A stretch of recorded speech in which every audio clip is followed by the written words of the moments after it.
तो हेलो दोस्तों, कैसे हो आप लोग। दोस्तों, सुबह का वक्त, अंधेरा अभी पूरी तरह मिटा ही नहीं। एक ठंडी सी केव के अंदर आग के जलते हुए कुछ लकड़ी के टुकड़े धीरे धीरे बुझने लगे।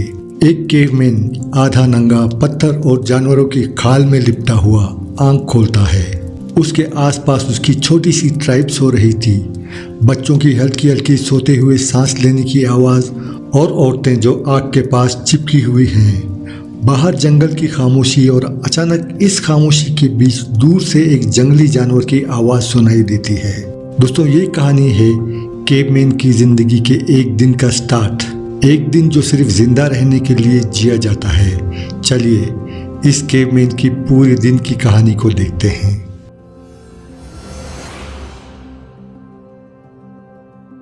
सुबह का वक्त है।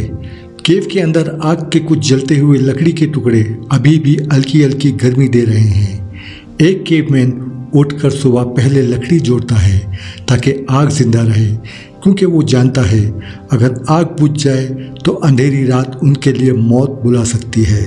आग ही है जो उन्हें ठंड से बचाती है, जंगल के जानवरों को दूर रखती है और शिकार का गोश्त पकाने का एक लौता जरिया है। कपड़ों की बात करें तो जानवरों की खाल को तेज पत्थर से काटकर बस अपने जिस्म पर लपेट लेते थे वो। ठंडी रातों में ये खाल एक छोटी सी दीवार बन जाती है, वरना जिस्म ठंडी हवा में जम सकता है। पैरों में कोई जूता नहीं, जिसकी वजह से खुरदुरे पत्थर और कांटे उनके तलवों को रोजाना चोट पहुंचाते हैं। केवमैन के लिए सुबह का मतलब होता है खाने की तलाश। खाना तलाश करना सबसे बड़ी फिक्र होती है। औरतें और बच्चे सूरज की पहली किरण के साथ निकल जाते थे बेरीज तोड़ने, जंगल की झाड़ियों में नट्स, रूट्स और एडिबल लीव्स ढूंढने। हर पत्थर, हर झाड़ उनके लिए छुपा खजाना है। लेकिन एक गलत चीज़ खाने का मतलब है पॉइजन, और उन दिनों दवा का नाम भी कोई नहीं जानता था। मर्द अपने हथियार संभालते, एक तरह का हथियार जिसमें लकड़ी के साथ पत्थर बांधा जाता था और एक तीर जिसका सिरा पत्थर से तेज किया जाता था। ये हथियार सिंपल थे, लेकिन इसी पर उनकी पूरी जिंदगी टिकी होती थी। दिन का ज़्यादा हिस्सा हंटिंग की प्लानिंग में गुजरता था, क्योंकि शिकार मिलना गारंटीड नहीं होता। कभी कभी दिन भर भागने के बाद भी खाली हाथ लौटना पड़ता था। पानी लाना भी आसान काम नहीं था। नदियाँ और तालाब हमेशा सेफ नहीं होते। एक तरफ पानी में क्रोकोडाइल यानी मगरमच्छ होते तो दूसरी तरफ जंगल के वाइल्ड कैट्स पहले से वहां पहुंच जाते। एक छोटी सी चूक पूरी ट्राइब का जिंदगी ले सकती थी। इसलिए सुबह के वक्त कुछ लोग स्पेसिफिकली पानी लेने जाते और उनके साथ एक या दो मर्द स्पीयर्स लेकर उनकी प्रोटेक्शन करते। ये उनकी सुबह थी। हर दिन एक नई जंग। सुबह हमेशा इस उम्मीद के साथ शुरू होती थी कि शाम तक खाना मिल जाए और रात तक सब जिंदा वापस लौट आए।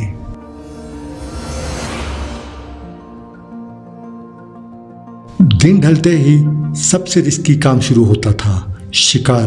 केवमैन अक्सर ग्रुप्स में हंटिंग करते, क्योंकि अकेला शिकार करना ऑलमोस्ट इम्पॉसिबल था। एक जानवर को घेर कर मारना ही उनकी स्ट्रैटेजी थी। हथियार सिंपल होते थे, एक पत्थर का स्पीयर या एक लकड़ी जिसके सिरे पर पत्थर बांध दिया जाता था।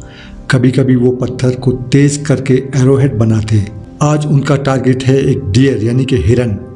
एक आदमी छुपकर हिरन को भगाता था, दूसरे पीछे से घाट लगाकर इंतजार करते हैं। एक एरो हिरन को लगता है और हिरन जमीन पर गिर जाता है। लेकिन शिकार के साथ एक और रिस्क है। एक सेबर टूथ कैट भी डियर की खुशबू पे आई हुई है। केवमैन को जल्दी शिकार काटकर अपनी केव की तरफ भागना पड़ता है, वरना डिनर वो खुद बन जाएंगे।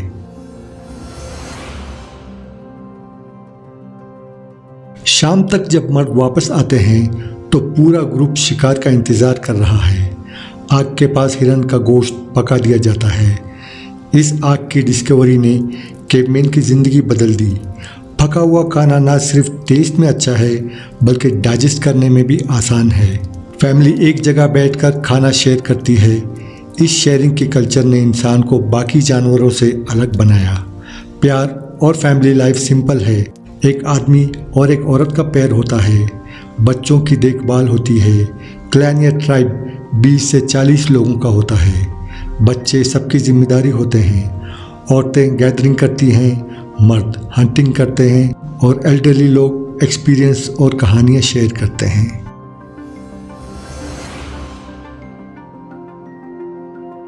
रात को जब आग जल रही होती है तब शुरू होती है कहानियाँ। एक मर्द या एक औरत अपने शिकार की स्टोरीज एक्शन और आवाज़ों में दिखाता है। ये था उनका पहला स्टोरी टेलिंग का तरीका। केव की दीवारों पर पेंटिंग्स, हाथी, घोड़े, लायंस और हंटिंग सीन्स बनाए जाते थे। शोवे और लेक्सको केव्स में आज भी ये कला देखने को मिलता है जो 30,000 से 40,000 साल पुरानी है। ये उनकी कम्युनिकेशन का पहला स्टेप था जो आज के लिखने और बोलने तक पहुंचा। जेस्चर्स, सिंपल साउंड्स और शायद कुछ शब्द, ये उनकी लैंग्वेज थी।